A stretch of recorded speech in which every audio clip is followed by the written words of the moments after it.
வணக்கம் தலைமைகளே. இன்றைக்கு ஏப்ரல் மாதம் 7ஆம் தேதி செவ்வாய்க்கிழமை இரவு நீங்கள் இந்த பதிவை பார்க்க போகிறீங்க. இந்த பதிவு நான் கொடுக்குற இன்னைக்கு எண்ணத்தில் இல்லை. இதுக்கு முன்னால் ஒரு பதிவு ஓடிட்டுருக்கு, அதோட போதும் என்று நினச்சிருந்தேன். ஆனால் ட்ரம்ப் விடுத்த ஒரு மிரட்டல் உலகம் முழுவதும், இப்போ தமிழ் செய்தியில் கூட மிகப்பெரிய அளவில் உலகம் முழுவதும் மிக வைரலாக போயிட்டுருக்கு. அவர் என்ன சொல்லியிருக்காருன்னா, மொத்த ஈரானையும் மொத்த ஈரான் மக்களையும் கொல்லப் போகிறேன் இன்று இரவு அப்படின்னு இருக்காரு. ஒரு ஈரான் என்பது 9.5 கோடி மக்கள் வாழும் தேசம். ஒட்டுமொத்தமாக அப்படி ஒரு தேசத்தை அழிப்பேன் அப்படின்னு சொல்லவே கூடாது, ஏற்றுக்கொள்ளவே முடியாது. ஆனால் இந்த மிரட்டலின் பின்னணியில் ஒரு மிகப்பெரிய திட்டங்கள் போயிட்டுருக்கு. அதை விவரிக்கிறதுக்கு தான் இந்த பதிவுக்குள்ளே வந்தேன். நான் ஏற்கனவே இதுக்கு முந்தைய பதிவில் சொன்னேன்.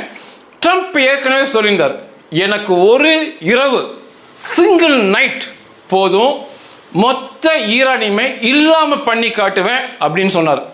தொடர்ச்சியாக இதை போன்று பேசிக்கொண்டே இருக்கிறார். இவர் இந்த மிரட்டலை விடுத்தது ட்ரூத் சோசியல் பிளாட்ஃபார்ம். இது ட்ரம்ப்புக்கு சொந்தமான வலைத்தளம். வேறு ஒரு முகநூலிலோ அல்லது எக்ஸிலோ கூட இப்படி பகிரங்க மிரட்டலை ஒரு உலகத் தலைவர் விடுக்க அவங்க விட மாட்டாங்க. இப்போ முகநூலில் இவர் இப்படி போட முடியாது. ட்ரம்ப் மொத்த ஈரானினை கொல்லுவேன் இன்னைக்கு இரவுன்னு அவர் சொல்லவே முடியாது. அது வைரல் ஆகாது. அவங்க விட மாட்டாங்க, அழிச்சிருவாங்க. எக்ஸில் கூட விட மாட்டாங்க. அதனால் இவர் என்ன பண்ணிட்டாருன்னா, சொந்தமான இவருக்கென்று ஒரு வலைதளத்தை வைத்துக்கொண்டு ஒரு தனி ராஜாங்கம் நடத்துகிறார். அவர் நினைச்சதெல்லாம் அதனால தான் பேச முடியுது. அவர் எழுதியிருக்கிறதுல முக்கியமானதை மட்டும் நான் படிக்கிறேன். A whole civilization will die tonight. இன்று இரவு, இதற்கு என்ன அர்த்தம்னா, இன்று இரவு மொத்த ஈரான் மக்களும் கொல்லப்படலாம். Never to be brought back again. அவர்களை திரும்ப கொண்டு வர முடியாது. உயிருக்கு போயிட்ட பிறகு திரும்ப கொண்டு வர முடியாது. அதை சொல்றாரு, I don't want that to happen. ஆனால் இது நடக்கணும்னு நான் விரும்பலை. But it probably will. ஆனால் இது நடக்கலாம். இது முதல்ல அவர் அந்த பதிவில் சொல்லியிருக்காரு. அதுக்கப்புறம் இந்த பேச்சுவார்த்தைகளை பற்றி எழுதியிருக்காரு. அது அவசியம் இல்லாமல் இருக்கு. அதுக்கப்புறம் என்ன சொல்றேன்னா, one of the most important moments in the long and complex history of the world. இந்த தாக்குதல் இந்த அழிப்பு நடந்துச்சுன்னா உலக வரலாற்றிலேயே, உலகம் தோன்றிய முதல், உண்மையாகவே அப்படிதான், அந்த வரலாற்றிலேயே மறக்க முடியாத சம்பவம் என்றது போல பதிவு பண்ணியிருக்காரு. 47 years of exploitation, corruption and death will finally end. இந்த அலி கொமேனி ராஜாங்கத்தின் 47 வருட மிரட்டி பணம் பறித்தல், ஊழல்கள், மரணங்கள் அத்தனைக்கும் முடிவு வரும். God bless the great people of Iran. கடவுள் ஈரான் மக்களை, பெருமை மிக்க மக்களை ஆசீர்வதிக்கட்டும் அப்படின்னு முடிச்சிருக்காரு. இந்த பதிவே இவர் எழுதினதே பார்த்தீங்கன்னா இதில் உள்ள அர்த்தம் புரிய வைக்கும். ட்ரம்ப் சொல்றது போல இந்த தாக்குதலை நடத்த வேண்டும் என்றால் நிச்சயமாக அணுகுண்டு அல்லது ஹைட்ரஜன் குண்டு எடுக்கணும். அணுகுண்டு தான் நீங்கள் ஹீரோசிமாவில் பார்த்தீங்க. ஹைட்ரஜன் குண்டு அதை விட மிக பல மடங்கு, அணுகுண்டை விட கற்பனை கூட பண்ண முடியாத அழிவை கொடுத்துரும் ஹைட்ரஜன் குண்டு. இரண்டுமே அமெரிக்கா இருக்கு. இந்த இரண்டு மூலமாக தான் இதை போன்ற அழிவுகளை நிச்சயமாக செய்ய முடியும். எதற்காக இப்படி வெளிப்படை மிரட்டல் விடுறாங்கன்னா, ஒட்டுமொத்த ஈரான் மக்களை கொல்ல மாட்டாங்க. ஒரு 9.5 கோடி மக்கள் தான் கொல்றதுக்கு மனசு வராது. ஆனால் முடியும். அமெரிக்கா நினைத்தால், திரும்ப சொல்கிறேன், அந்த ஒட்டுமொத்த ஈரானில் ஒரு மனிதர்கள் இல்லாமல் அந்த தேசத்தை அழிக்க சில நாளில் முடியும். அதற்கு தேவையான அத்தனை அணுகுண்டுகளையும் அமெரிக்கா வச்சிருக்காங்க. அந்த அணுகுண்டுகளை போடும்போது அமெரிக்கா அவர்கள் போர் விமானத்தில் கொண்டு போடுவாங்க. குண்டு போடும் பிரம்மாண்ட விமானத்தில் கொண்டு வந்து போடுவாங்க. நீர்மூழ்கியிலிருந்து ஏவுகணை மூலமாக போடுவாங்க, பிரம்மாண்டமாக இருக்கும். கப்பல் மூலம் ஏவுகணையில் போடுவாங்க, பிரம்மாண்டமாக இருக்கும். இதை எதையுமே ஈரானால் 1% கூட சொல்லக்கூடாது, அதை விட குறைவாக கூட தடுக்க முடியாது. வெறும் வேடிக்கை பார்க்க முடியும். இவ்வளோ ஒரு கையாலாகாத நிலையில் இருந்துக்கிட்டு இந்த போரை தொடர்வது, வீணாக ஒரு சவடால் பேசுவது, குறைக்கும் நாய் போல குறைப்பதெல்லாம் ஏற்றுக்கொள்ள முடியாத செயல்.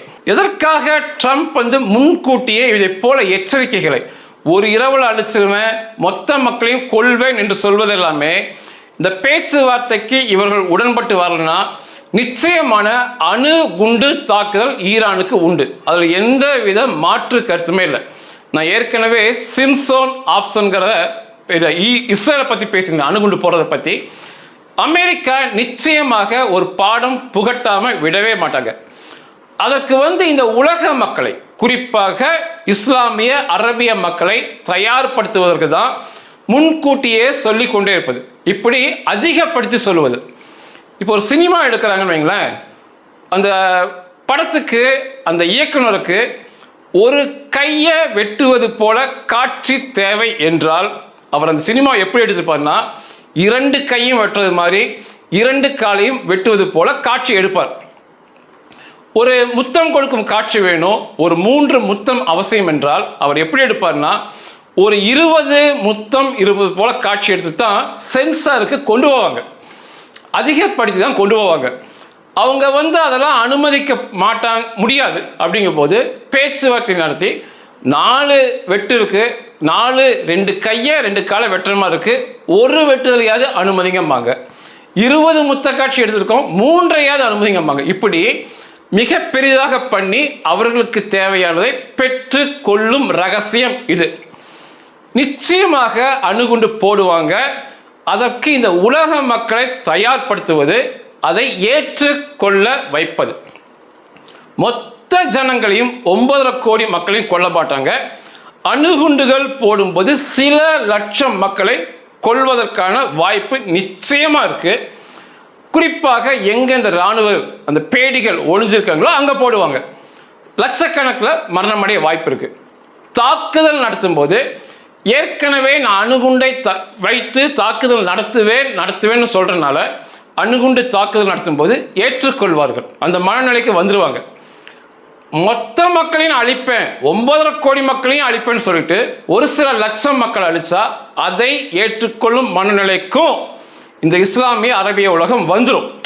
9.5 கோடி பேர்த்த கொள்றேன்னு சொன்னா ட்ரம்ப் அவங்க இப்படிதான் பேசுவாங்க. ஒரு சில லட்சத்தை கொண்டா ஓ பரவாயில்ல அப்படிங்கிற மனநிலைக்கு வருவாங்க. அதனால தான் முன்கூட்டி அதிகப்படுத்தி பேசுவது. சொல்லாம அணுகுண்டு போட்டா ஒரு வன்முறைக்கான வாய்ப்புகள் உண்டு உலகம் முழுவதும். நமது முன்னாள் முதல்வர் ஜெயலலிதா அம்மா அவர்கள் இருந்தப்ப அவங்க மரண செய்தி எப்படி சொன்னாங்க உங்களுக்கு சொன்னா புரியும். மாலை நேரத்திலேயே அந்த முதல்வர் ஜெயலலிதா அவர்கள் மரணம் அடைந்து விட்டார் என்று பிரபல தொலைக்காட்சிகளை செய்தி கொடுத்தாங்க. மிகப்பெரிய பரபரப்பாகி மக்கள் அங்கும் இங்கும் வேகமாக அவங்க வீட்டுக்கு போகும்போது திரும்ப ஒரு அரை மணி நேரத்தில் மரணமடையவில்லை, சிகிச்சை அளிக்கப்படுகிறது, தீவிர சிகிச்சை திரும்ப செய்தி கொடுத்தாங்க. மக்களுக்கு ஒரு குழப்பம், இன்னும் மரணம் அடைஞ்சிட்டான்னு சொல்கிறாங்க, இருக்கிறாங்க, சிகிச்சை போகுதுன்னு சொல்கிறாங்கட்டு ஒரு குழப்பத்தில் வேற எந்த பிரச்சனையும் பண்ணாமல் மெதுவாக போய் எல்லாரும் வீட்டுக்குள்ளே போன பிறகு இரவு அறிவிச்சாங்க மரணம் அடைந்து விட்டார் அதிகாரப்பூர்வமாக. இதை தான் உடனே சொல்லாமல் ஏற்றுக்கொள்ளும் மனப்பக்குவத்துக்கு கொண்டு சொல்வது. இல்லைன்னா நிச்சயமாக இன்னைக்கு கொஞ்சம் பெரிய பிரச்சனைகள் ஆயிருக்கும். தொடர்ச்சியாக அமெரிக்க அதிபர் ட்ரம்ப் அவர்கள் சொல்லியதை செய்து வந்துள்ளார். இஸ்ரேல் பிணை கைதிகள் வெளியே முழுவதுமாக வரவில்லை என்றால் பாலஸ்தீனத்துக்கு நரகத்தை காட்டுவேன்னு சொன்னார். இஸ்ரேலால் முழுவதும் பிணை கைதிகளை வாங்க முடியல, அதை ஏற்றுக்கொள்ளணும். ட்ரம்ப் அவர்கள் பதவியேற்ற பிறகுதான் பேச்சுவார்த்தையின் மூலமாக மொத்த பிணை கைதிகளும் விடுதலை செய்யப்பட்டாங்க. இன்னைக்கு காசாக்குள்ள ஒரு இஸ்ரேலிய பிணை கைதி இல்லை, வாங்கியும் கொடுத்துட்டாரு. காசாவை நரகமும் ஆக்கிட்டாங்க, தொடர்ச்சியாக நரகம் ஆக்கி கொண்டிருக்காங்க. இது ட்ரம்ப் அவர்கள் சொன்னது. நிக்கோலஸ் மதுரா வெனிசுவேலா அதிபரை கைப்பற்றியது, அந்த நாட்டை அழிப்பேன்னு சொன்னார். உலகம் பார்க்க பார்க்க கைப்பற்றி தூக்கி சென்று இன்னைக்கு சிறையில் அடைத்து வச்சிருக்காரு. இன்னைக்கு நிக்கோலஸ் மதுராவையும் மனைவியும் உலகம் வேடிக்கை மட்டும்தான் பார்க்குது. ஈரான் மீது தாக்குதல் நடத்தும்போது 2 முறையும், போன முறையும் இந்த முறையும் பல தடவை எச்சரிக்கை விடுத்துட்டு தான் தாக்குதல் நடத்தினார். அதே போல் ஈரான் அணு கட்டமைப்பை அழிப்பேன்னு சொல்லிட்டு தான் செஞ்சார். சொன்னதையெல்லாம் செஞ்சிருக்காரு. இப்போ கியூபாவை அடுத்து கைப்பற்றுவேன், கியூபாவில் புதிய ஆட்சியை கொண்டு வருவேன்னு சொல்லியிருக்காரு.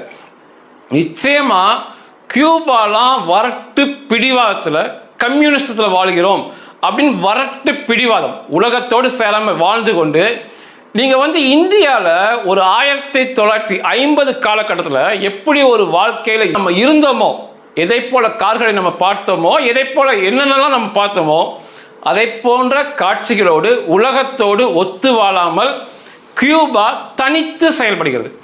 அதிகபட்சமாக ரஷ்யா, அதிகபட்சமாக சீனா, அதிகபட்சமாக நார்த் கொரியா கூட உறவுகளை வைத்துக்கொண்டு அந்த மக்களுக்கு எந்த வித பிற வசதிகளும் இல்லாமல் கியூபா 50 வருஷம் பின்னால் வாழ்ந்துக்கிட்டு இருக்காங்க. இதெல்லாமே வரட்டு பிடிவாதம். நிச்சயமாக அதை மாற்றுவேன் இருக்கார். இந்த ஈரானை முடிச்சுட்டு கியூபா தான் அப்படின்னு இருக்காரு. நிச்சயமாக செய்வார். அமெரிக்காவில் ஆயிரக்கணக்கான அணுகுண்டுகள் இருக்குது. இஸ்ரேலில் நூற்றுக்கணக்கான 1000 தொடும் அளவுக்கு அணுகுண்டுகள் இருக்குது. எதற்காக இவ்வளோ அப்படின்னா, இந்த ஹொர்மோஸ் ஜலசந்தியை திறந்து விடுன்னு சொல்லி அமெரிக்க அதிபர் தொடர்ச்சியாக சொல்லிட்டு இருக்காரு. அது ஒரு சர்வதேச வழித்தடம். உலக நாடுகளில் எல்லா கப்பல்களும் செல்லும் சர்வதேச வழித்தடம். அதை அவனுக்கு காட்டு மிராண்டித்தனமாக மறித்தது மிகப்பெரிய தப்பு. அப்போ சொல்லியும் கேட்கல, ஹொர்மோஸ் ஜலசந்தியை திறக்க மாட்டேங்கிறாங்க.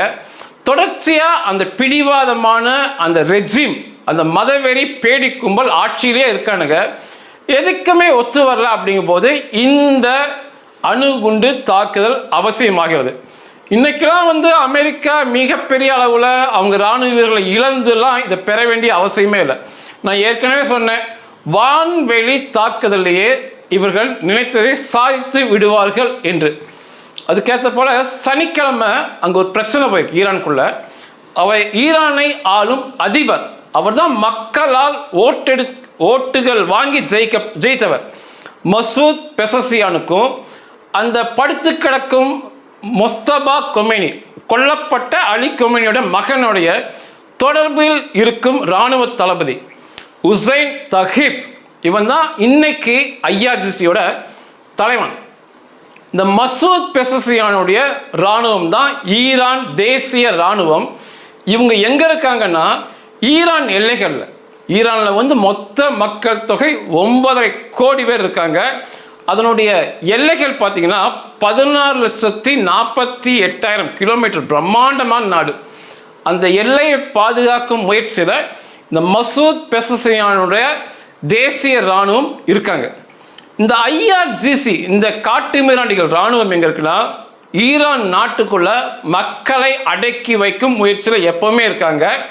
இந்த ஐஆர்ஜிசி கையில் தான் 50 லட்சம் பாஜிஸ் துணை இராணுவம் இருக்காங்க. அப்போது மிகப்பெரிய வலிமையானதுன்னு பார்த்தா இந்த எலி கொமேனியோடைய இராணுவம் தான் வலிமையானது. இன்னைக்கு நினச்சா மசூத் பெசசியான தூக்கில் நடுவோடு தொங்கிட்டுருவாங்க. இன்னைக்கு வருகின்ற நாட்களில் நிச்சயம் முடியாது, செய்வானுங்க. இப்போ இந்த மசூத் பெசசியான் தரப்புக்கும் இந்த அலி கொமேனியோடைய பேடியுடைய தரப்புக்கும் மிகப்பெரிய பிரச்சனை போகுது. உங்களால தான் பேச்சுவார்த்தை தடைப்படுது. ஈரான் தொடர்ச்சியாக அடிபட்டு கற்கால வாழ்க்கைக்கு போயிட்டு இருக்குன்னு சொல்லி மசூத் பெசசியான் மிகப்பெரிய சண்டையை போட்டிருக்காரு. அது தொடர்ச்சியாக போயிட்டு இருக்கு. இன்று இரவு கடைசி இரவு என்று ட்ரம்ப் எச்சரித்திருக்காரு. ஒட்டுமொத்தமாக கொள்ளுவேன்றிருக்காரு. இவர்கள் சொன்னது போல நடக்க வேண்டும் என்றால் அணுகுண்டு தாக்குதல், ஹைட்ரஜன் குண்டு தாக்குதல் தான், மாற்று கருத்தே இல்லை. சொன்னது போல ஒட்டுமொத்த 9.5 கோடி மக்களையும் அழிக்காம சில லட்சம் மக்களை அழிப்பதற்கான அணுகுண்டுகளை போடுவதற்கான வாய்ப்புகள் நிச்சயமாக இருக்குது. உலகம் ஒன்றும் செய்ய முடியாது. இப்போ வெனிசுவேலா அதிபர் நிக்கோலஸ் மதுரா மனைவியை கட்டி ஜெயிலில் தான் வச்சுருக்காங்க.